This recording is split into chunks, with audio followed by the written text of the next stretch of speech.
हमारा बीच में रह गया था पहले, तो अभी हम इसको करेंगे कंप्लीट। चलिए, भक्ति काल के क्वेश्चन है ये, आ जाइए।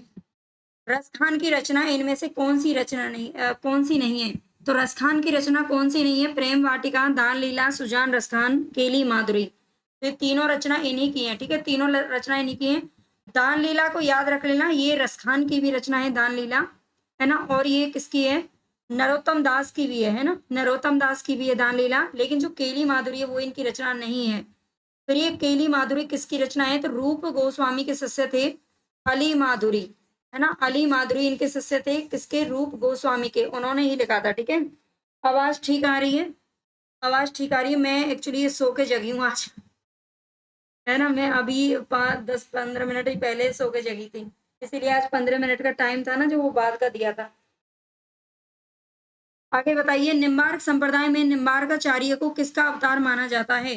तो निम्बार्क संप्रदाय में निम्बार्काचार्य को किसका अवतार माना जाता है, ये बताना है। श्री कृष्ण, सुदर्शन चक्र, मुरली या फिर मोर पंख। तो यहाँ पर हमारा राइट आंसर क्या हो जाएगा? सुदर्शन चक्र हमारा करेक्ट हो जाएगा, ठीक है। दूसरे में हमारा बी करेक्ट हो जाएगा, सुदर्शन चक्र। इन्हें सुदर्शन चक्र का अवतार माना जाता है, ये ध्यान रखना है। श्री कृष्ण जी का सुदर्शन चक्र आप जानते हो। निजमत सिद्धांत किस संप्रदाय के सिद्धांतों पर आधारित है, बताइए। जो निजमत सिद्धांत है ये किस संप्रदाय के सिद्धांतों पर आधारित है? निम्बार्क, हरिदासी, राधा वल्लभ या फिर वल्लभ संप्रदाय। तो निजमत सिद्धांत का बताना है आपको। फटाफट से आप आंसर देते हुए चलें, तीसरे का आंसर दीजिए जल्दी से। निजमत सिद्धांत किस संप्रदाय के सिद्धांतों पर आधारित है? तो यहाँ पर हमारा करेक्ट आंसर क्या हो जाएगा? तीसरे में करेक्ट आंसर क्या हो जाएगा? तो बी सही हो जाएगा, ठीक है। ये हरिदासी संप्रदाय, हरिदासी जो संप्रदाय है ये निजमत सिद्धांत इसी संप्रदाय के सिद्धांतों पर आधारित है, ठीक है। तीसरे का हमारा बी सही हो जाएगा। तीसरे में रेणु जी ए नहीं है, बी सही है, ठीक है। निजमत सिद्धांत हरिदासी संप्रदाय से संबंधित है। नूर जहां के रचयिता कौन है, बताइए। नूर जहां के रचयिता कौन है, ये आपको बताना है। नूर मोहम्मद, पोहकर कवि, वल्लभाचार्य या फिर हित हरिवंश। तो इनमें से हमारे नूर जहां के रचयिता कौन हो जाएंगे? नूर जहां किसकी रचना है, ये बताइए। नूर जहां, रोली जी ने बी आंसर दिया है।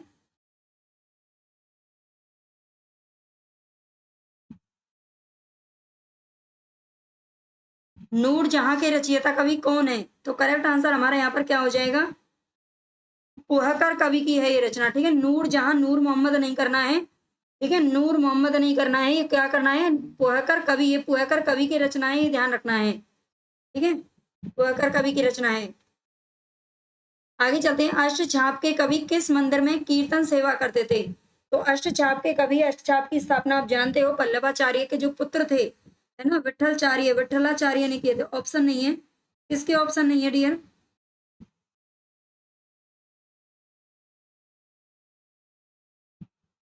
गुरु भक्त का भी है, हाँ जी हो, बिल्कुल। एक एक नाम से ना कई कई लोगों ने रचनाएं की है ना, लेकिन हमें जो ऑप्शन दे रखे हैं उसके हिसाब से ही आंसर करना पड़ता है, ठीक है।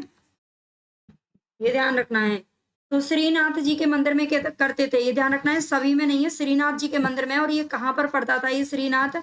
जो गोवर्धन पर्वत है ना, वहां पर वल्लभाचार्य ने इसकी स्थापना करवाई थी, ठीक है। वल्लभाचार्य के द्वारा इसकी स्थापना करवाई गई थी, यानी कि वल्लभाचार्य ने किसी जो वहां के उस समय के जो राजा वगैरह जो थे वहां के, है ना, मेंबर सरपंच जो भी रहे होंगे, जो करते होंगे, उनसे कह करके काम करवाया था, ठीक है। उनका नाम तो मुझे याद नहीं है अभी। अष्टछाप की स्थापना कब हुई थी, ये बताना है। अष्टछाप की स्थापना कब हुई थी? तो इसमें थोड़ा सा कंफ्यूजन हो जाता है बच्चों को कि 1665 या 1565। तो राइट आंसर हमारा क्या हो जाएगा? ये 1565 में की गई थी, ठीक है। 1565 ईस्वी में अष्टछाप की स्थापना की गई थी, ये ध्यान रखना है। और ये की किसने थी? तो ये विठलाचार्य ने की थी, ठीक है। विठलाचार्य ने की थी, ये ध्यान रखना है। गृहस्थ मानस के कवि के नाम से कौन है जो जाने जाते हैं? गृहस्थ मानस के कवि, गृहस्थ मानस के कवि, ये उपाधि किसको दी गई है, ये बताइए। अंशु वर्मा जी, नमस्ते जी, बताइए जी इसका आंसर फटाफट से। हम्म, गृहस्थ मानस के कवि, ये किसको जाना जाता है इस नाम से? गृहस्थ मानस के कवि, मैं देखना चाहती हूँ आप आंसर क्या दे रहे हो इसमें। बच्चे बहुत कम आते हैं लाइव में, है ना, बहुत कम बच्चे आते हैं, पता नहीं बाद में तो बढ़ जाते हैं, लेकिन बहुत बच्चे कम आते हैं। राइट आंसर हमारे यहाँ पे कौन सा हो जाएगा? 7 में आंसर देना है आपको। 7 में आंसर दीजिए। गृहस्थ मानस के कवि के नाम से कौन जाने जाते हैं? नंददास दे रहे हैं विकास जी। इसमें नंददास नहीं है, इसमें सूरदास आंसर हमारा सही हो जाएगा। ठीक है, सूरदास हमारा सही हो जाएगा। गृहस्थ मानस के कवि इनको कहा जाता है। और ये कहा किसने था? तो राम स्वरूप चतुर्वेदी ने कहा था। ठीक है, राम स्वरूप चतुर्वेदी ने कहा था, ये ध्यान रखना है। इन्होंने ये उपाधि इनको दी थी, गृहस्थ मानस के कवि, ये ध्यान रखना है। ठीक है, और जो इन्हें वात्सल्य रस का सम्राट भी कहा जाता है, वो किसने नाम दिया था? तो वो उपाधि रामचंद्र शुक्ल जी ने दी थी। गोसाई विठल नाथ जी ने पुष्टि मारक को जहाज किसे कहा था? तो पुष्टि मारक को जहाज किसको कहा था, ये बताना है। वल्लभाचार्य, नंददास, सूरदास या छीप स्वामी। देखो, दो चीजें पूछी जाती हैं। पुष्टि मारक का जहाज सूरदास को कहा किसने था? तो ये विठल नाथ ने कहा था। और कहा किसको था? तो ये सूरदास को कहा था। ठीक है, सूरदास को कहा था, जो वल्लभाचार्य के शिष्य थे। और 1478 ईस्वी में इनका जन्म हुआ था, याद रखना। ठीक है, 84 वैष्णवन की वार्ता के रचयिता कवि कौन थे? 84 वैष्णवन की वार्ता, 84 वैष्णवन की वार्ता के जो रचयिता हैं, ये तो हैं गोकुलनाथ। ठीक है, 252 वैष्णवन की वार्ता और 84 वैष्णवन की वार्ता, दोनों इन्होंने ही लिखी हैं। लेकिन इसमें जो शिष्य हैं, किसके शिष्यों को रखा गया है? तो वल्लभाचार्य के शिष्यों को रखा गया है। ठीक है, जो पिता हैं उनके कम शिष्य थे, और जो बेटे हैं ना, पुत्र हैं, उनके ज्यादा शिष्य थे, 252। ठीक है, अपने पिता और दादा के शिष्यों की यहाँ पर जीवनी इन्होंने लिखी है। ब्रजभाषा कृष्ण काव्य में सूरदास के उपरांत किस कवि को सर्वाधिक प्रतिभाशाली एवं विद्वान माना गया है? तो यहाँ पर हमारा करेक्ट आंसर क्या हो जाएगा? भाई अंशु वर्मा जी को ताज दे दो कोई। अंशु जी को ताज दे दो, इतना शौक से कह रहे हो मुझे ताज दे दो। ब्रजभाषा कृष्ण काव्य में सूरदास के उपरांत जो माना जाता है ना सर्वाधिक प्रतिभाशाली, तो ये नंददास को माना जाता है। ठीक है, नंददास को माना जाता है। ये ब्रजभाषा के कवि थे, ये सारे ही ब्रजभाषा के कवि थे। ठीक है, सारे ही ब्रजभाषा के कवि थे। और नंददास को माना जाता है, नंददास जी सबसे छोटे थे अष्टछाप में, है ना, ये सबसे छोटे थे ना, सबसे छोटे ये थे। विठलनाथ के शिष्य थे। हित जू को मंगल, इसके रचयिता कवि कौन थे? हित जू को मंगल, इसके रचयिता कौन है, ये बताना है।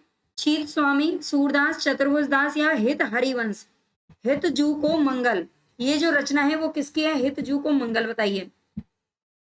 हित जू को मंगल किसकी रचना है? तो यहाँ पर हमारा करेक्ट आंसर क्या हो जाएगा?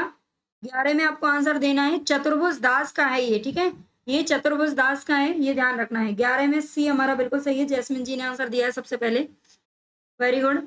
युगल शतक के रचनाकार का नाम बताना है। युगल शतक,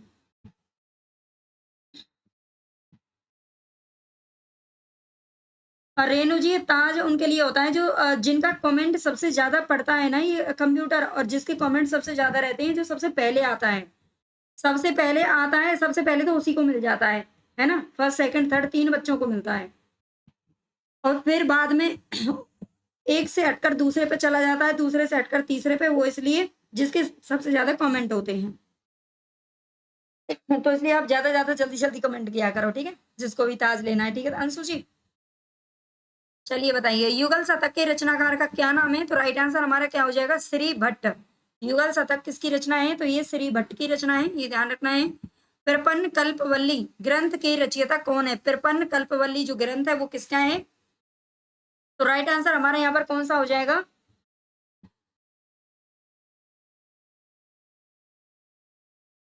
रीमा यादव जी, कोई बात नहीं रीमा यादव जी, है ना, काम कर लीजिए, काम भी सभी जरूरी है।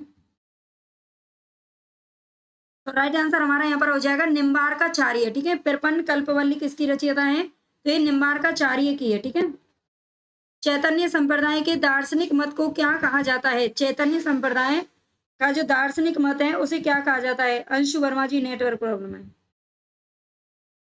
तो राइट आंसर हमारा हो जाएगा अचिंत्य भेदा भेदवाद। ठीक है, अचिंत्य भेदा भेदवाद हमारा सही हो जाएगा। शुद्धाद्वैतवाद किसका है? तो ये वल्लभाचार्य का है। ठीक है, शुद्धाद्वैतवाद किसका है? वल्लभाचार्य का है, ये ध्यान रखना है। ठीक है, और द्वैताद्वैतवाद किसका है? द्वैताद्वैतवाद द्वैतवाद किसका है? मध्वाचार्य का है। द्वैताद्वैतवाद किसका है? निम्बार्काचार्य का। द्वैताद्वैतवाद किसका है? निम्बार्काचार्य का है ना। आगे बताइए। सूरदास को किस महाकवि की वंश परंपरा में माना जाता है? माना नहीं जाता है, बल्कि सूरदास ने अपनी जो रचना है साहित्य लहरी, है ना, साहित्य लहरी के अंतिम पदों ने में इन्होंने अपना वंश परिचय दिया था और अपने आप को इन्होंने चंद बरदाई, यानी कि पंजाब के रहने वाले थे चंद बरदाई, और इन्होंने पंजाब का जो है नागरिक मतलब अपने आप को बताया था, ठीक है, चंद बरदाई के चंद्रवरदाई के वंश परंपरा में बताया था, ये ध्यान रखना है, ठीक है। कृष्णदास का जन्म कब माना जाता है? कृष्णदास का जन्म कब माना जाता है? 1378, 1478, 1678 या 1496। देखो 1478 का जो जन्म है ना वो तो है सूरदास का, ठीक है, सूरदास का जन्म है, ध्यान रखना है। 1468 किसका था? वो कुंभन दास का था, ठीक है, ये क्रम से भी पूछ लिए जाते हैं, कुंभन दास का था। और 1678 तो नहीं है किसी का भी। 1496 किसका है? तो ये कृष्णदास का है, 1496, ठीक है, ये कृष्णदास का है, ये ध्यान रखना। नेक्स्ट है, जन श्रुतियों के आधार पर किस कवि को तुलसीदास का भाई माना जाता है? जन श्रुतियों के आधार पर किस कवि को तुलसीदास का भाई माना जाता है, ये बताना है। हाँ, 1496 बिल्कुल सही है। डॉक्टर कृष्णा चतुर्वेदी जी, नमस्ते जी, बताएं जी। राइट आंसर हमारे यहाँ पर कौन सा हो जाएगा? तो नंददास हो जाएगा, ठीक है, ये नंददास को तुलसीदास का भाई माना जाता है जन श्रुतियों के आधार पर, हालांकि है नहीं, माना गया है। हित 84 के रचयिता कवि कौन है? हित 84, ये इसके रचयिता कवि कौन है बताइए। 18 का आंसर दीजिए जल्दी से। हित 84 के रचयिता कवि कौन है? तो करेक्ट आंसर हमारे यहाँ पर क्या हो जाएगा? हित हरिवंश की है, ठीक है। हित जू को मंगल, अभी हमने देखा था हित जू को मंगल, उसमें भी हित आता है ना, और ऑप्शन में भी आपको हित हरिवंश मिलेगा, लेकिन उसमें हमारा कौन सा है? हित जू को मंगल चतुर्भुज दास का है, ठीक है, और हित 84 किसका है? तो ये हित हरिवंश का है, ये ध्यान रखना है। नेक्स्ट है, किस कृष्ण भक्त कवि ने 42 ग्रंथों की रचना की है? इनमें से कौन से कृष्ण भक्त कवि हैं जिन्होंने 42 ग्रंथों की रचना की है? राधिका यादव जी, राधे राधे जी, बताइए। मैम आप क्लास 1 बजे रख दें। रोली जी आप सब ना अपने अपने हिसाब से टाइम बताते हो, है ना, अब आपने ही तो पहले 11 बजे का बोला था, क्यों रोली जी? अभी आप 1 बजे का बोल रहे हो। 1 बजे हम दूसरी क्लास रखेंगे, है ना, 1 बजे 2 बजे का टाइम पे दूसरी क्लास रखेंगे जल्दी। आज तो मुझे पता नहीं, मैं 2-3 दिन से ठीक से सो नहीं पाई हूँ, है ना, तो ऐसा ही हो रहा है। हाँ, ध्रुव दास हमारा बिल्कुल सही हो जाएगा, ठीक है। किस कृष्ण भक्त कवि ने 42 ग्रंथों की रचना की है? तो ये ध्रुव दास के माने जाते हैं, ठीक है। 19 का हमारा सी बिल्कुल सही हो जाएगा, ध्रुव दास। इनमें से कौन सा कवि है जो कि मुसलमान था? इनमें से कौन से कवि मुसलमान थे? तो ये आप सभी जानते होंगे, रस खान जो थे ये मुसलमान थे, ठीक है, रस खान कौन थे? मुसलमान थे, और इनका जो मूल नाम है वो क्या था? सैयद इब्राहिम, है ना। मैम आपके लिए बोल रही हूँ। रो लीजिए, अच्छा मेरे लिए बोल रही हैं। 1 बजे क्या फायदा होगा डियर मुझे? क्या आप ये कहना चाहते हो उस टाइम बच्चे फ्री रहते हैं? डियर, जिसको पढ़ना होता है ना, जिसको जहाँ पे पसंद आता है वो वहीं पढ़ता है ना, जिसको जहाँ पे पसंद आता है वो वहीं पढ़ता है। इसीलिए मैंने लाइव क्लास हमारी एक ही चलेगी, बाकी की जो क्लास में डालूंगी ना सब रिकॉर्ड डालूंगी, उनको फिर बच्चे अपनी मर्जी से कभी भी देख सकते हैं। सैयद इब्राहिम इनका नाम था, बिल्कुल निहारिका जी। चलते हैं आगे। इनमें से कौन से कवि मुसलमान है? ये कृष्ण भक्त कवि थे। इनमें से भंवर गीत के रचयिता कवि कौन है? भंवर गीत, भंवर गीत सूरदास ने लिखा था। भ्रमर गीत, ये बस थोड़ा सा अंतर रहता है इनके में, है ना, भ्रमर गीत और भंवर गीत। तो यहाँ पर हमारा करेक्ट आंसर क्या हो जाएगा? भंवर गीत किसने लिखा था? तो ये नंददास ने लिखा था, ठीक है, नंददास ने लिखा था। और भ्रमर दूत किसने लिखा था? भ्रमर दूत किसने लिखा था ये बताओ आप कमेंट करके, भ्रमर दूत किसने लिखा था ये बताना है। उद्धव गोपी संवाद से युक्त काव्य को किस काव्य परंपरा के नाम से जाना जाता है? मैं पीछे हो जा रही हूँ। हाँ अंशु जी, हो सकता है अपना नेटवर्क प्रॉब्लम है तब दिक्कत हो सकती है। उद्धव गोपी संवाद से युक्त काव्य को किस काव्य परंपरा के नाम से जाना जाता है? तो भ्रमर गीत काव्य परंपरा के नाम से जाना जाता है, ठीक है। भ्रमर गीत सार नहीं करना है और उद्धव शतक परंपरा भी नहीं करना है, ठीक है। भ्रमर गीत काव्य परंपरा हमारा सही हो जाएगा, ध्यान रखना है। आगे चलते हैं। गोकुल सवै गोपाल उपासी, ये पद किसका लिखा गया है? गोकुल सवै गोपाल उपासी। गोकुल सवै गोपाल उपासी, ये जो ग्रंथ है वो जो लाइन है ये किसकी है बताइए? गोकुल सवै गोपाल उपासी सत्यनारायण कवि रत्न का है। हाँ जी बिल्कुल, कवि रत्न का है वो। हाँ, साहित्य के नाम से है आईडी जी। आगे चलते हैं। गोकुल गोकुल सवै गोपाल उपासी, अटल जी आ गए हैं। अटल जी नमस्ते जी। हाँ, सूरदास की है ये जो पंक्ति है, गोकुल सवै गोपाल उपासी, ये सूरदास की पंक्तियां हैं, ठीक है। इनमें से किस कवि की गोपियां हैं जो सर्वाधिक भावुक हैं? रीमा यादव जी, मैम 11:30 क्लास कर दीजिए। हाँ ठीक है, आज भी 11:15 पे क्लास रखी थी मैंने, है ना? आज भी 11:15 पे थी, तो थोड़ा सा लेट ही करेंगे हम। इनमें से किस कवि की गोपियां आज अपनी अपनी अपनी क्लासेस की ना स्ट्रेटजी में आज बनाऊंगी कि कौन कौन सी क्लास मेरे को कब देनी है ना? फिर बता दूंगी मैं आपको, पोस्ट में या टेलीग्राम पे बता दूंगी कि कौन कौन सी क्लास कब आएगी, कौन सी रिकॉर्ड आएगी, कौन सी लाइव आएगी। देख लीजिएगा आप लोग। इनमें से किस कवि की गोपियां सर्वाधिक भावुक हैं? तो राइट आंसर बताइए। सूरदास की। सूरदास की जो गोपियां हैं वो सर्वाधिक भावुक है, और नंददास की जो गोपियां हैं ना वो सबसे अधिक तर्कशील है ना? तर्कशील सबसे ज्यादा है, सबसे ज्यादा तर्क करती है कौन सी? नंददास की जो गोपियां हैं। निर्गुण कौन देश को वासी पद में किसका खंडन किया गया है? निर्गुण कौन देश को वासी, निर्गुण कौन देश को वासी, तो इसमें किसका किया गया है भाई? सगुण उपासना, भक्ति भावना, निर्गुण उपासना या प्रेम भावना?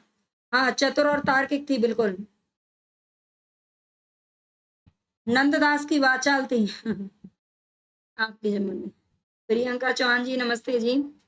निर्गुण कौन देश को वासी, इसमें राइट आंसर हमारा हो जाएगा सगुण उपासना, ठीक है। इसमें सगुण उपासना पर बल दिया गया है, और निर्गुण उपासना की इसमें क्या की गई है,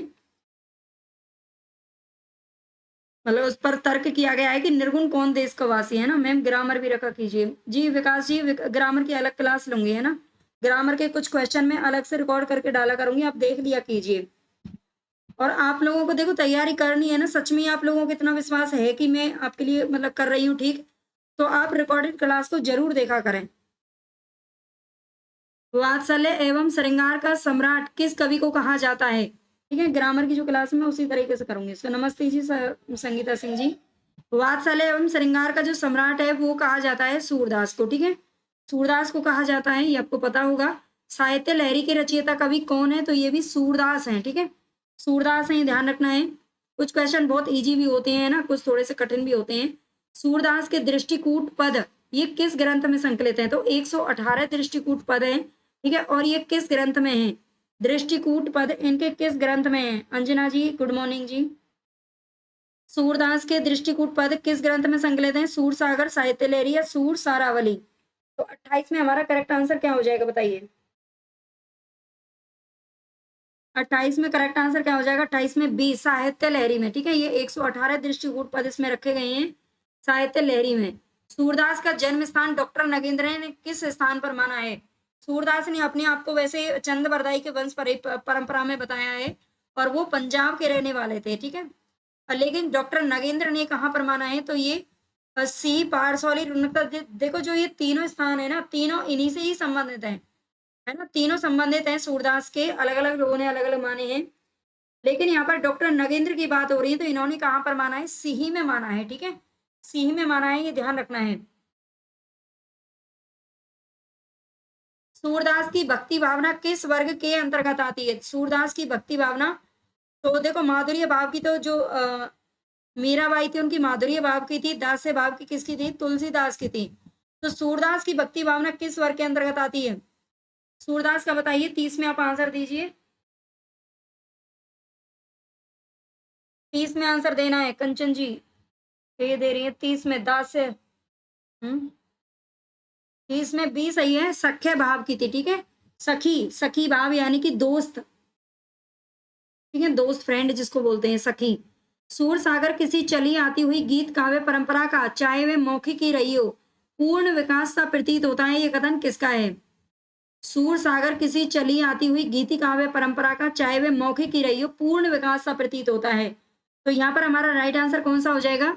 आचार्य शुक्ल ने कहा है ये, ठीक है। ये किसने कहा है? आचार्य शुक्ल ने कहा है, ये ध्यान रखना है। हाँ, दास से भाव की थी कंचन जी, बिल्कुल। किसकी? तुलसीदास की, है ना। सूरदास की भक्ति पद्धति का मेरुदंड पुष्टि मार्ग ही है, ये कथन किसका है?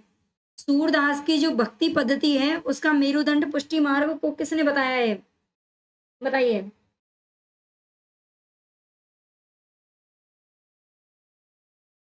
32 का आंसर दीजिए फटाफट से सभी बच्चे। 32 में कौन सा हमारा आंसर सही हो जाएगा?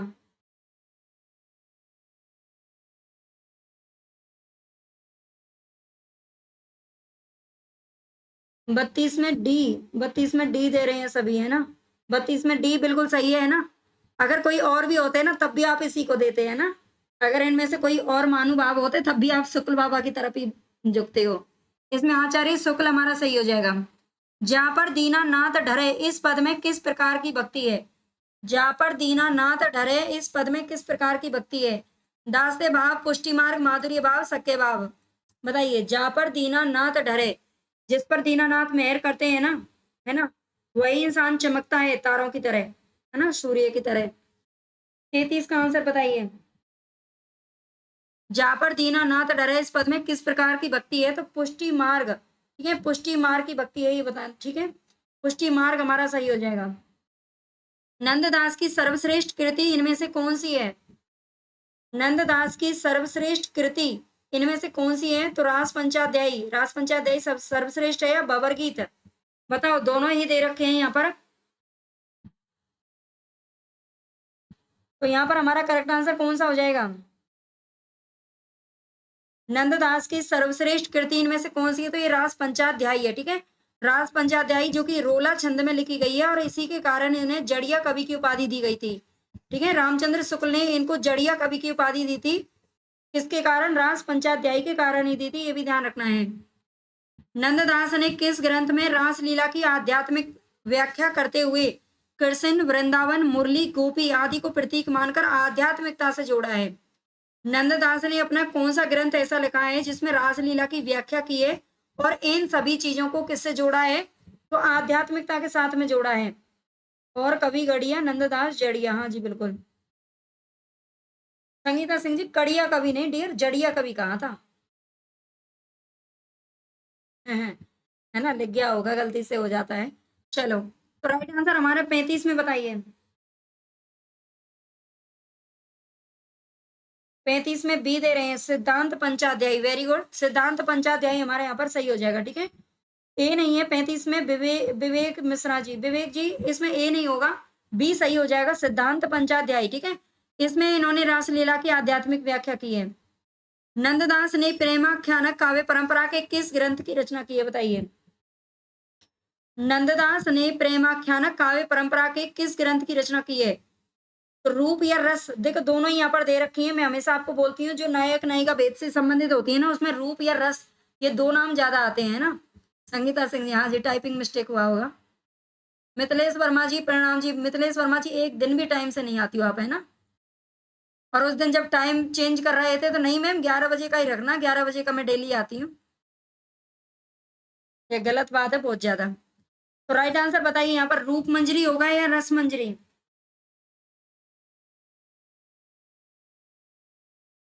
36 का आप आंसर दें फटाफट से।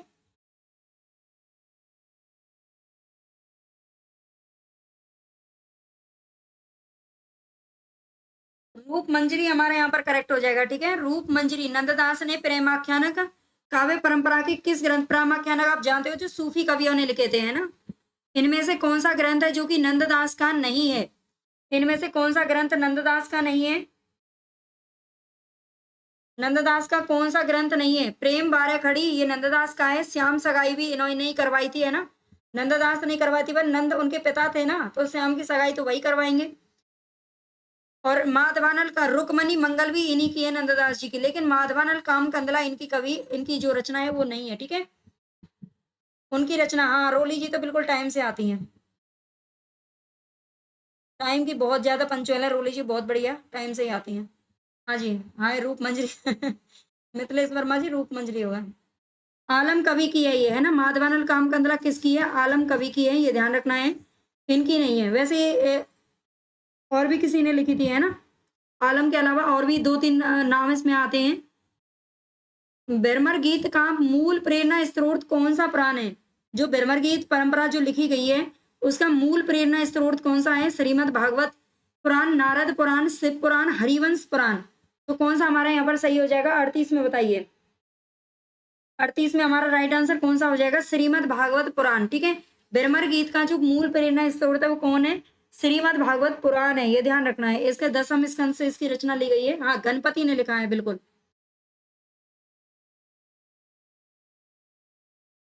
आगे, बसों मेरे नैनन में नंदलाल, ये पद किसका है? बसों मेरे नैनन में नंदलाल, ये पद बताइए किसका है? सूरदास, नंददास, रसखान या मीराबाई? हाँ विकास जी, 3 लोगों की है ना। हाँ, 3 लोगों की है ये। बता दीजिए तीसरा नाम आपको याद आ रहा है तो। बसों मेरे नैनन में नंदलाल, तो ये कौन कहता है? 39 में हमारा राइट आंसर क्या हो जाएगा? मीराबाई, है ना। मीराबाई कहती हैं, बसों मेरे नैनन में नंदलाल, मोर पखासिर ऊपर राखियों, गुंज की माल गरे पैरांगी। ये पंक्ति किस कवि की है? मोर पखासिर ऊपर राखियों, गुंज की माल गरे पैरांगी, है ना। मोर पखा सिर के ऊपर रखना है और कुंज की माल गले में पहननी है। तो ये कौन कहते हैं? ये रसखान जी की पंक्ति है, ठीक है। ये आप जानते होंगे, बिल्कुल रसखान जी की पंक्ति है, ठीक है। आगे, या लगती अरु कामरिया पर राज तिहु पुर को तजी डारा, ये पंक्ति किस कवि की है?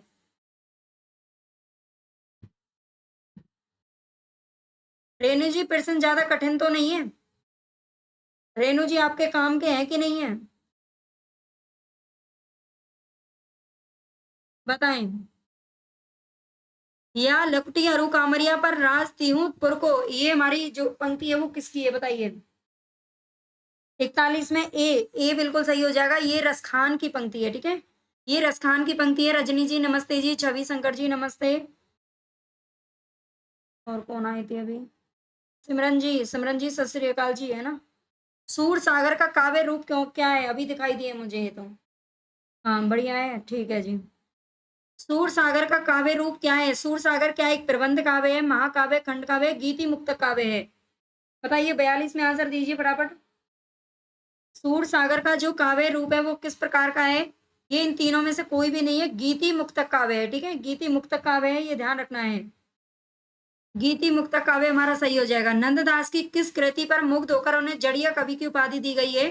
फिर रास पंचाध्यायी, ठीक है, रास पंचाध्यायी की इस पर मुग्ध होकर के, ठीक है। रुक्मणी पुनि वैसे ही मर गई, कुलवंती सत सौ सत भई, इन पंक्तियों के कौन है जो सूफी कवि हैं? यहाँ से हमारा थोड़ा सा सूफी कवियों का स्टार्ट होने वाला है, बताइए। 44 का आप आंसर दीजिए। रुक्मणी पुनि वैसे ही मर गई, कुलवंती सत सौ सत भई, इन पंक्तियों के कौन है जो सूफी कवि हैं? कुतबन, जायसी, उस्मान या फिर मंझन कवि? तो राइट आंसर हमारा इसमें कौन सा हो जाएगा? 44 का आंसर दीजिए। 44 में ए आंसर सभी बच्चे दे रहे हैं, बिल्कुल सही है, कुतबन, है ना। कुतबन ने कौन सी रचना लिखी थी? मृगावती लिखी थी, हालांकि आगे कहीं ना देखने को मिल भी सकती है। मृगावती लिखी थी, ठीक है। और इसका समय याद रख लेना, इसके समय में बड़ा कंफ्यूजन रहता है, 1501 और 1503 में, है ना। मुझे भी कभी कभी ऐसा याद रहता है कि 1503 है, लेकिन ये 1501 है ना। मृगावती आगे, और जायसी, उस्मान, उस्मान का तो आप जानते हो, उस्मान की कौन सी रचना है? और मंझन की मधुमालती, है ना। हाँ, 1503, कुतबन का 1503 लिख दिया, है ना। ये देख लेना, ये 1501 और 3 में इसके में कंफ्यूजन रहता है, दोनों ही माने गए हैं इसके अलग अलग जगह पर ना। ये बड़ी दिक्कत रहती है, इनके सन अलग अलग किताब में अलग अलग देखने को मिलते हैं। वैसे इसका 1501 ठीक है ना। बलदीप देखा अंग्रेजा, वहां जाई जेही कठिन करेजा, इन पंक्तियों के रचयिता कौन है? ये सूफी कवियों की पंक्तियां हैं थोड़ी सी, इन पर ध्यान दीजिए। इनको ज्यादातर बच्चे क्या है कि पढ़ते नहीं है ना। बताइए। चित्रावली उस्मान की है, हाँ जी बिल्कुल, मिथिलेश वर्मा जी। बलदीप देखा अंग्रेजा, वहां जाई जेही कठिन करेजा, इन पंक्तियों के रचयिता कौन है? तो करेक्ट आंसर हमारे यहाँ पर कौन सा हो जाएगा? बताइए। 45 का आंसर दें। उस्मान, बी उस्मान, बिल्कुल सही है, बी उस्मान का है, ठीक है? ये उस्मान की है, बलदीप देखा अंग्रेजा, ये उस्मान की है जिनकी चित्रावली है, ठीक है? चित्रावली है इनकी। जानत है वे सृजनहारा, जो कछु है मन मरम हमारा, इन पंक्तियों के रचयिता कौन से सूफी कवि हैं? जानत है वे सृजनहारा, जो कछु है मन मरम हमारा, ये किसने कहा है? 46 में आप आंसर दीजिए। 46 में हमारा राइट आंसर कौन सा हो जाएगा? 46 में नूर मोहम्मद ने एक रचना लिखी थी पहले, कौन सी रचना लिखी थी? कौन सी रचना लिखी थी? जिसमें इन्होंने जब अपनी रचना लिखी थी तो इन्हें बड़ा ही उपालंब सुनने को मिला था मुसलमानों की तरफ से, है ना? तब इन्होंने दूर सफाई देते हुए कहा था कि जानत है वे सृजनहारा, जो कुछ है मन मरम हमारा, है ना? हाँ, मंजर नहीं है इसमें, नूर मोहम्मद सही हो जाएगा, ठीक है मुस्कान जी? नल दमयंती प्रेमाख्यान काव्य के रचनाकार कौन है? नल दमयंती, नल दमयंती नाम से ये प्रेमाख्यान काव्य किसने लिखा है? हाँ, अनुराग बांसुरी, बिल्कुल जी। इंद्रावती और अनुराग बांसुरी दोनों रचनाएं इनकी। यहाँ पर करेक्ट आंसर 47 में बताइए। 47 में डी दे रहे हैं जैस्मिन जी, अटल जी। डी बिल्कुल सही है, नरपति व्यास की है ये, है ना? नल दमयंती जो प्रेमाख्यानक है वो किसका है? नरपति व्यास का है। इनका वैसे भी कहीं पढ़ा नहीं है ना, तो वैसे भी देख के कर देंगे। छिताई वार्ता जो कि कल्पना और इतिहास का अद्वितीय ग्रंथ है, इसके रचनाकार कौन है? तो छिताई वार्ता नामक जो रचना है वो किसकी है? छिताई वार्ता। तो यहाँ पर हमारा राइट आंसर कौन सा हो जाएगा? छिताई वार्ता जो रचना है वो नारायण दास की है, ठीक है? छिताई वार्ता किसकी है? नारायण दास की है, ये ध्यान रखना है। कहरनामा के रचयिता कौन है? कहरनामा तो ये आप जानते होंगे, ये किसकी है? जायसी की है ना? जायसी की सारी रचनाओं के नाम लिख दीजिए एक बार, जायसी की सभी रचनाओं के नाम लिख दीजिए। ईश्वर का विरह ही किस मत के भक्तों की प्रधान संपत्ति है? ईश्वर का विरह ही किस मत के, यानी कि कौन से मत हैं? वो सूफी मत है, वो ईश्वर के विरह में ही तड़पते रहते हैं और बाद में उन्हीं से मिलने के लिए पूरा जी जान लगा देते हैं ना, सूफी मत में। पद्मावत में रत्नसेन द्वारा पद्मावती को प्राप्त करने की इच्छा को प्रेम ना कहकर रूप लोभ की संज्ञा किस आलोचक ने दी है? इसे प्रेम नहीं कहा है, रत्नसेन के द्वारा जो पद्मावती को प्राप्त किया गया उसे प्रेम नहीं कहा गया बल्कि रूप लोभ कहा गया। बिल्कुल रूप लोभ ही एक तरीके से, क्योंकि सुंदर तो उसकी पत्नी भी थी नागमती, है ना? उसकी पत्नी भी सुंदर थी और उसे जब तोते ने आकर बता दिया था कि संसार में और भी कोई एक नारी सुंदर है और उसके रूप के लालच में वो निकल पड़े थे अपने घरवार को छोड़ करके, है ना? तो ऐसा इसमें बताया जाता है, ठीक है? रूप लोभ की संज्ञा किसने कहा है? तो 51 का आप आंसर दीजिए। 51 में कौन सा आंसर सही हो जाएगा? बी, ये आचार्य शुक्ल ने कहा है ना? आचार्य शुक्ल की बनी बड़ी पैनी नजर थी, बहुत अच्छे से चीजों को निकाल देते। कहाँ है इसका? डी आंसर नहीं है। चलो, पद्मावत में वर्णित रत्नसेन, पद्मावती, तोता और नागमती के प्रतीकों का सही क्रम क्या है? हाँ बिल्कुल, कहरनामा, आखिरी कलाम, अकरावट, सभी के आंसर आ रहे हैं ना जायसी की रचनाओं के। एक बार लाइक और कर दीजिए, एक बार लाइक कर दीजिए सभी बच्चे क्लास को, जिन्होंने नहीं किया है, ठीक है? जिन्होंने किया है उनको दिल से धन्यवाद, नहीं किया है भाई वो एक बार कर दीजिए। तो पद्मावत में वर्णित रत्नसेन, रत्नसेन किसका प्रतीक था? पद्मावती किसकी प्रतीक थी? बुद्धि की, और रत्नसेन मन का प्रतीक था, है ना? बुद्धि। और गुरु का कौन था? तोता। और नागमती सांसारिक आकर्षण। तो बी ऑप्शन इसमें हमारा करेक्ट हो जाएगा, ठीक है? बी सही हो जाएगा। निम्न में से सूफी प्रेमाख्यानक कार्यों की विशेषता नहीं है, इनमें से कौन सी विशेषता है जो कि सूफी काव्यों की नहीं रही है? प्रेम के बहाने इस्लाम का प्रचार करना, क्या ये इनकी विशेषता नहीं थी? परमात्मा को स्त्री व आत्मा को पुरुष मानना, ये और ध्यान रखना, परमात्मा को इन्होंने स्त्री माना है और आत्मा को पुरुष माना है, ये इनकी विशेषता रही है, ठीक है? ये इनकी विशेषता रही है। लौकिक प्रेम द्वारा अलौकिक प्रेम की अभिव्यंजना, मिथिलेश वर्मा जी। अलौकिक प्रेम की अभिव्यंजना, गुरु द्वारा लक्ष्य की प्राप्ति का मार्ग बताना, है ना? तो राइट आंसर कौन सा हो जाएगा? मिथिलेश वर्मा जी, पता नहीं पुरुष भी होते हैं महिलाएं भी होती हैं ना, ये सब उनके क्या ही संस्कार है, क्या है कुछ पता नहीं है। अभी हमारे मतलब ज्यादा थोड़ा पास तो नहीं है, थोड़ा दूर कहेंगे, यहीं से जहाँ हम रहते हैं ना वहां से एक लेडी और उसके इतने बड़े बड़े बच्चे हो रहे हैं, मतलब 10th 11th 12th में पढ़ रही हैं, बड़े बड़े बच्चे, और वो चली गई किसी दूसरे पुरुष के साथ में और उसके बच्चों की भी शादियां वादियां हो रही हैं। अब बताइए क्या कह सकते हैं इन चीजों में? कुछ नहीं कह सकते हैं ना, आजकल पता नहीं चारों तरफ ना हाहाकार सा मचा हुआ है। मैं तो ये ऐसी खबरों को जब सुनती हूँ ना तो ऐसा लगता है पता नहीं क्या हो रहा है।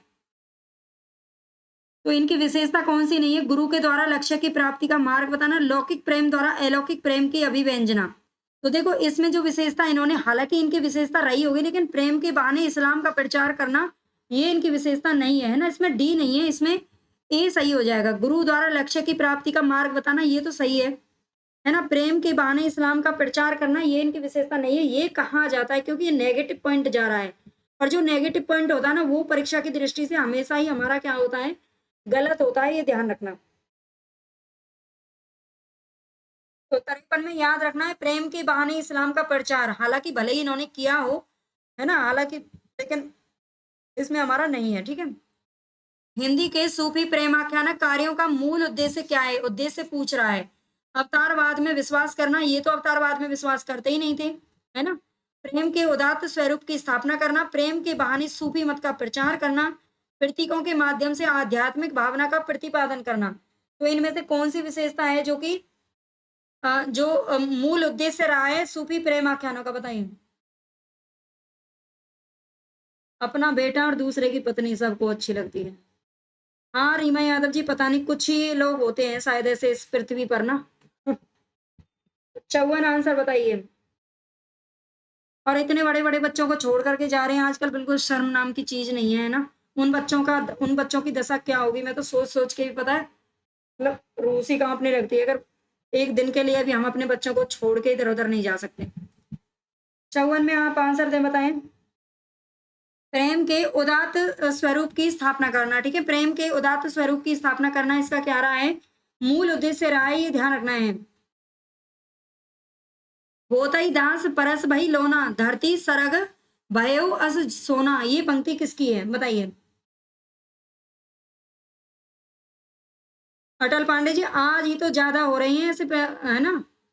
पहले भी नहीं थे इतने जितने कि आज हो रहे हैं, बहुत बुरी हालत हो रही है। ये तो इन्होंने तो ख़ैर लिखा था केवल। ड्रम वाली बात बिल्कुल सारी बातें ही दिल दहला देती हैं। ड्रम वाली बात से क्या लेना-देना है, जो वो राजा का जो हत्याकांड हुआ है, वो क्या कम है ना? इन सब चीज़ों को देखकर बड़ा ही डर लगता है। खैर हम पढ़ लेते हैं अभी, है ना? पढ़ लिख लो भई, सावधान रहा करो। अपने पार्टनर से भी आजकल बताओ सावधान रहने की ज़रूरत है और क्या इससे बड़ा कलयुग और क्या आएगा? "होतइ दास परस भई लोना, धरती सरग भयउ अस सोना" ये पंक्ति किसकी है? 55 में आप आंसर दीजिए। 55 में ए आंसर बता रहे हैं सभी। ये जायसी की पंक्ति है, बिल्कुल ठीक है। ठीक है, ये जायसी की पंक्ति है। रो लीजिए हाँ, कहीं मेरे रो लीजिए, बुद्धि से काम लीजिए, है ना? कल एक क्वेश्चन था ना, बुद्धि से काम लीजिए, भावनाओं से नहीं बल्कि बुद्धि से काम लीजिए, अपने कंट्रोल में रखिए, ठीक है? कंट्रोल में रखिए, समय-समय पर डराते रहिए कि अगर ऐसा कुछ भी कर दिया ना, तो मैं ऐसा कर दूँगी, वैसा कर दूँगी। डराते रहिए समय-समय पर सारे पतियों को। ठीक है? चलो मानुष प्रेम भयउ बैकुंठी नाहि त कहाँ छार भरी मूठी। इस पंक्ति के रचयिता कवि कौन है? आँखों की ना शर्म मर गई है लोगों की और कुछ नहीं है, आँखों की जो शर्म है ना वो खत्म हो गई है। इसलिए ये सारी चीज़ें कर रहे हैं। उन्हें अपने बच्चों का ख़्याल है ना किसी चीज़ का, वो पता है ये सोच के रहते हैं कि कोई किसी का नहीं है। वो ये सोचते हैं। मानुष प्रेम भयउ बैकुंठी नाहि त कहाँ कहाँ छार भरी मूठी। इस पंक्ति के रचयिता कवि बताओ। 56 में। 56 में राइट आंसर हमारा कौन-सा हो जाएगा? ए हो जाएगा, ठीक है? जायसी। जायसी हमारा सही हो जाएगा। बेचारा पति पहले से ऐसी बात नहीं है मुस्कान जी, सारे पति डरे हुए नहीं रहते हैं ना, डराने वाले भी हैं बीवी। सब डरते नहीं हैं। सूफी काव्य धारा के कवियों का काल क्रम के आधार पर सही विकल्प कौन-सा है? कंचन जी ये तो अच्छी बात है ना? अगर सुन रही हैं तो बहुत बढ़िया बात है। वो ऐसा फिर कभी कुछ करने का सोचेंगे भी नहीं। मुल्ला दाऊद जायसी कुतुबन या मंजन सूफी काव्य धारा के कवियों का काल क्रम के आधार पर सही विकल्प आपको बताना है। काल क्रम के आधार पर मुल्ला दाऊद देखो इसमें सबसे पहले दे रखा है तो मुल्ला दाऊद तो हमारा करेक्ट हो जाएगा, ठीक है? 57 में हमारा मुल्ला दाऊद तो सबसे पहले आ ही रहा है। उसके बाद कौन आते हैं? उसके बाद कौन आती हैं? जायसी, कुतुबन या मंजन? पता है ये सब अलग-अलग दे रखे हैं। 57 का आपको आंसर बताना है। तो राइट आंसर हमारा कौन सा हो जाएगा? इसमें बी सही हो जाएगा। मुल्ला दाऊद आते हैं सबसे पहले, फिर कुतुबन, जायसी और मंजन। ठीक है, इसमें बी सही हो जाएगा, ए नहीं है, इसमें बी सही है। ठीक है, सूफी काव्यधारा में मुल्ला दाऊद के बाद कुतुबन आती हैं, फिर जायसी और फिर मंजन।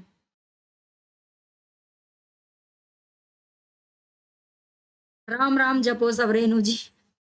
प्रेम विलास प्रेमलता की कथा के रचनाकार कौन है बताइए? प्रेम विलास प्रेमलता की कथा के रचनाकार कौन है? श्रावक जटमल, है ना, श्रावक जटमल ही यहाँ पर हमारा सही हो जाएगा। ठीक है, श्रावक जटमल हमारा बिल्कुल करेक्ट है। प्रेम विलास प्रेमलता की कथा का के रचनाकार हैं। ठीक है, निम्नलिखित रचनाओं के रचयिताओं में से असंगत का चुनाव कीजिए। तो इनमें से असंगत का चुनाव आपको करना है। रोस्तुल हकायक नूर मोहम्मद की है क्या? अनुराग बांसुरी कासिम कासिम शाह। तो असंगत का चुनाव करना है हमें, गलत का।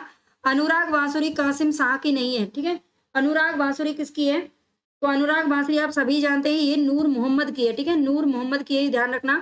कहरनामा जायसी की है, रोस्तुल हकायक नूर मोहम्मद की, और छिताई वार्ता नारायण दास की है। ये सभी सही हैं। निम्नलिखित रचनाओं की नायिकाओं में से असंगत का, इसमें भी असंगत का ही चयन करना है, असंगत का ही चयन करना है इसमें भी। बताइए, पद्मावत, पद्मिनी, हंस जवाहिर, हंसा, चित्रावली, चित्रावली, चित्रावली और चित्रावली लिखा हुआ है, ज्ञानदीप, देवयानी।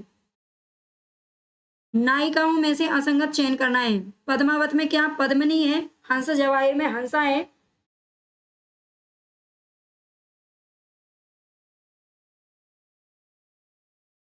कनक जी बिल्कुल। हवा बहुत खराब चल रही है ना, बहुत समय खराब आ गया है ना, सच में अब लगने लगा है कि कलयुग आ गया है। एक तो वैसे ही आज तो आपको ना एक क्या बताऊं, चलो नहीं बताऊंगी। ठीक है, हमारी शादी हुई, 2 बच्चे हैं, अभी मेरे डॉक्टर हैं और धार्मिक हैं और सबके लिए प्रेरणा है। रेणु जी, बहुत अच्छी बात है डियर, बहुत बढ़िया है। तो 60 में आप आंसर दीजिए।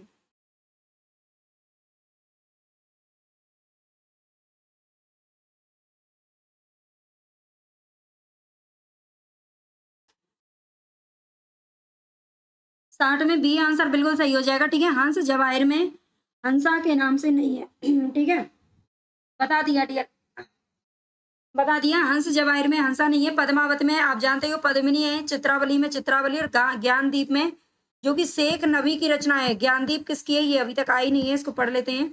शेख नबी के, इसमें देवयानी है। ठीक है, हंस जवाहिर में कौन है? हंस जवाहिर में कौन है बताइए, बताओ फटाफट से, किसी को पता है तो।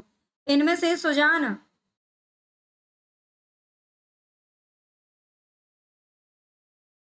इनमें से सुजान किस काव्य का नायक है बताइए? सुजान किस काव्य का नायक है?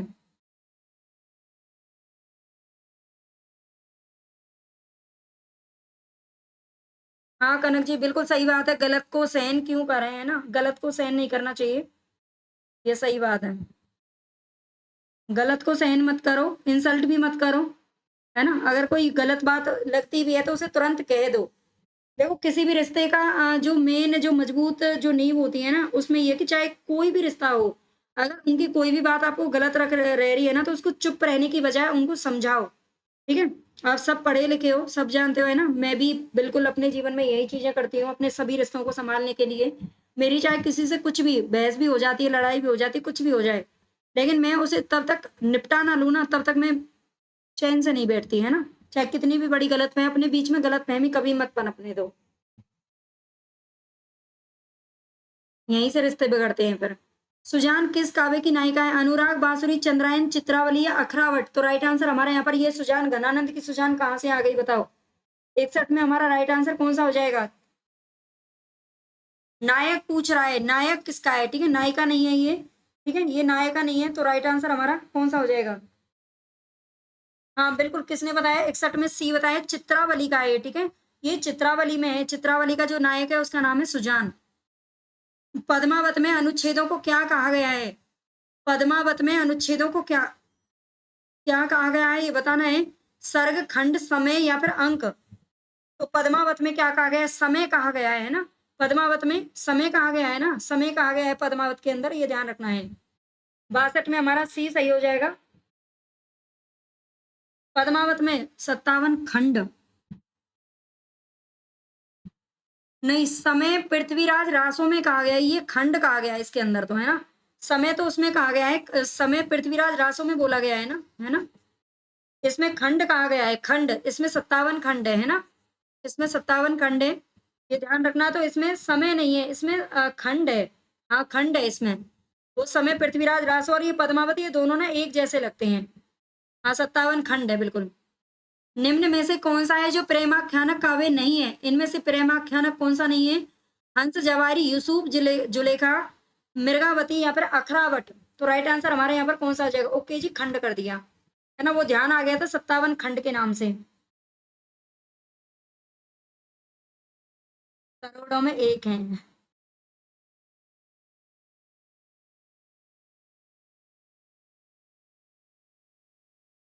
रेणु जी, कनक जी, बड़ी अच्छी सोच है आपकी, है ना? अच्छी बात है। दूसरों का आप जो अनुभव अपना बांट रहे हो ना, इन बच्चों के भी काम आएगा जो अनमेरिड है। अटल जी, सुन लेना ध्यान से। कौन सा प्रेमाख्यान काव्य इनमें से नहीं है? तो 63 में हमारा राइट आंसर कौन सा हो जाएगा? अखरावट इनमें से जो है प्रेमाख्यान काव्य नहीं है, ठीक है? अखरावट में कोई भी ऐसी नायक नायिका नहीं है। भारतीय सूफी किस संप्रदाय के थे? किस संप्रदाय से संबंधित थे भारतीय जो सूफी थे? सरा, बेसरा, है ना? तो ये बेसरा से संबंधित थे, ठीक है? बेसरा से संबंधित रहे थे। इसमें 4 संप्रदाय थे, है ना? 4 संप्रदाय थे इसके अंदर, 4 थे। कादरी, एक कादरी संप्रदाय था, निजामी संप्रदाय था, ठीक है? निजामी ये नहीं है शायद इसके अंदर, चलो देख लेना। सूफी कवियों ने माया को क्या कहा था? सूफी कवियों ने माया को क्या कहा था? कितने क्वेश्चन आपको करनी है बता देना, ठीक है? कितने क्वेश्चन करने हैं बता देना, और एक बार लाइक जरूर कर दो सारे बच्चे। एक बार लाइक जरूर कर दीजिए, किया नहीं है ना? बस 18 ही लाइक आए हैं, 30-31 बच्चे देख रहे हैं, गलत बात है भाई। सूफी कवियों ने माया को क्या कहा था? तो ये शैतान का नाम इन्होंने दिया है, ठीक है? सूफी कवियों ने माया को शैतान का नाम दिया है। यही माया है जो आजकल हर हर किसी को अपने जाल में फंसाए हुए है ना, ये माया ही तो है। यही शैतान है जो हमारे आजकल के जो जीव है ना, उनके घरों में घर करके बैठ गया, उनके मनों में, है ना? भारत में सूफी लोग कब आए थे? मैम कितने क्वेश्चन? प्रियंका जी, क्वेश्चन तो इसमें ज्यादा है डियर, आप बता देना जितने करने हैं, ठीक है? क्वेश्चन तो इसमें आज मतलब 100 से भी शायद ऊपर है। देख लेते हैं, कर लेते हैं अगर, और उसका भी बता देना, वो बुक करनी है, नहीं तो उसको अलग कर लेंगे। भारत में सूफी लोग कब आए थे? 11वीं, 13वीं, 15वीं या 12वीं शताब्दी? हाँ, यही तो माया है विकास जी, बिल्कुल यही माया है जो जिसमें सब कुछ लोग फंस रहे हैं ना आजकल, जो इधर उधर भाग रहे हैं, यही माया है, यही शैतान है ना? तो 66 में आप आंसर बताइए, किस सदी में आए थे? 12वीं शताब्दी में आए थे, ठीक है? 12वीं शताब्दी में आए थे, ध्यान रखना है। नेक्स्ट है, सूफियों का निम्नलिखित में से एक संप्रदाय नहीं है। ये आ गया, ये आंसर आ गया है। 67 में आंसर बताओ। 67 में आंसर बताना है। चिश्ती संप्रदाय, कादरी संप्रदाय, सत्तारी संप्रदाय, लेकिन जो इसमें निजामी है ना, जो अभी मैंने बोला था, है ना? हाँ, 70 फिर बुक करा देना। ओके जी सिमरन जी, 70 कर लेते हैं, ठीक है? इसमें निजामी संप्रदाय नहीं आता है, ठीक है? निजामी संप्रदाय नहीं है, बाकी तीनों आते हैं, ठीक है? कनक जी, नर्क में जगह तो नहीं मिलती, ये बात तो ठीक है, लेकिन नर्क और स्वर्ग की सोचता कौन है? ठीक है, नरक के लिए, नरक और स्वर्ग को सोचता ही कौन है? कोई नहीं सोचता। अरे यही उनके लिए नरक बन जाएगा। नर्क में जब जाएंगे तब की तो तब देखी जाएगी, लेकिन यही नर्क नहीं बन जाएगा। जो अपने बच्चों को छोड़कर गए, उन बच्चों की हाय नहीं लगेगी? ये कितना मतलब, बच्चों को एक दिन के लिए भी माँ छोड़ नहीं सकती, लेकिन पता नहीं वो कैसी माएँ हैं। सूफी कवियों ने आत्मा को किस नाम से अभिहित किया है? सूफी कवियों ने आत्मा को किस नाम से अभिहित किया है? इसमें बड़ी दिक्कत रहती है। आत्मा को, आत्मा की बात हो रही है, आत्मा को। आत्मा कौन है? नायक। आत्मा कौन है? नायक। और नायक किसको बोलते हैं? प्रेमी को बोलते हैं, ठीक है? और प्रेमिका किसको बोलते हैं? यानी कि अरे ये कहाँ से आ गया, है ना? परमात्मा। ये परमात्मा का रूप किसको माना गया है? प्रेमिका को माना गया है, क्योंकि प्रेमिका से मिलने के लिए ही वो क्या करते? 68 में डी हो जाएगा। 68 में डी हमारा सही है। 68 में डी करिए, सब ए कर दिया, गलत है सबका। हाँ, सिमरन जी पूछ रही है, डी नहीं होगा, डी ही होगा डियर, डी ही होगा इसमें, है ना? प्रेमी को माना गया है आत्मा, और परमात्मा माना गया है प्रेमिका को, है ना? प्रेमिका को पाना ही बड़ा मुश्किल काम होता है, ऐसे समझो। प्रेमिका को पाना बड़ा मुश्किल काम है। इसी तरह से ये सूफियों ने बताया है कि परमात्मा परमात्मा को पाना बड़ा मुश्किल काम है। जो प्रेमी है वो उसके पीछे पीछे घूमता रहता है, उसको ढूंढने के लिए जमीन आसमान एक कर देता है। आप उसमें ही देख लो, जो रत्नसेन है वो पद्मावती को ढूंढने कहाँ कहाँ जाता है ना। वो सुंदर नारी है, यानी कि वो एक तरीके से परमात्मा है। अटल जी का डी था, हाँ जी वेरी गुड जी, जिन्होंने डी दिया है ना उनका सही है। सूफी प्रेमाख्यान कार्यों की मूल भावना क्या है? जो सूफी प्रेमाख्यान, देखो 3 तरीके से क्वेश्चन आया है हमारे सामने, लेकिन तीनों तरीके से बिल्कुल अलग-अलग है, ठीक है? मूल उद्देश्य पूछा था, मूल भावना पूछ रहा है और मूल विशेषता पूछी थी। हाँ, जिन्होंने ए दिया था वो गलत है, परमात्मा प्रेमिका है बिल्कुल, ध्यान रखिएगा। प्रणय या रति, श्रृंगार, रस चित्रण, लौकिक से अलौकिकता, प्रेम का वर्णन।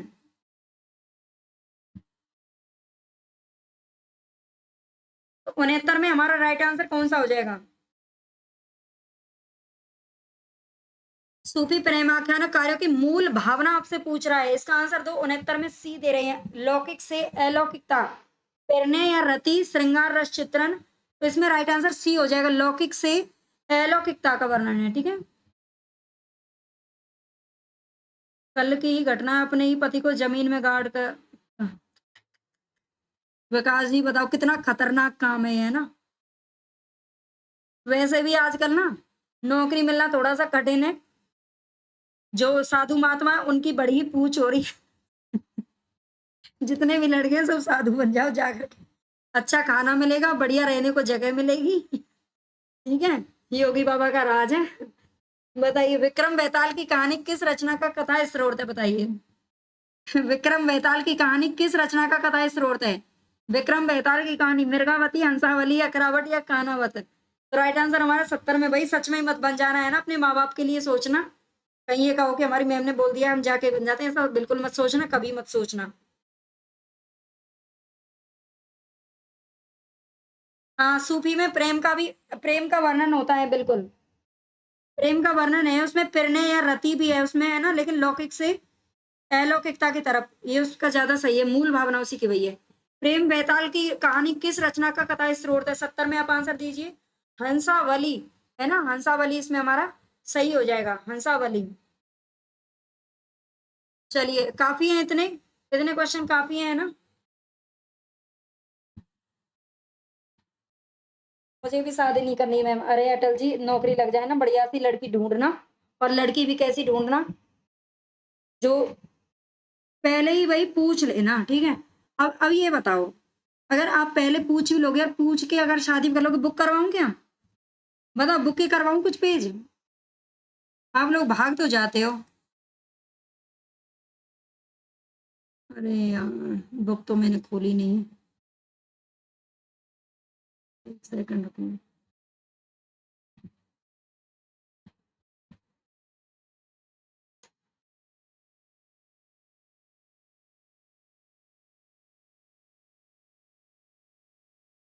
चलो, बुक को रहने देती हूँ, मैं अलग से करवा दूंगी, उसको करवाऊंगी तो, ठीक है।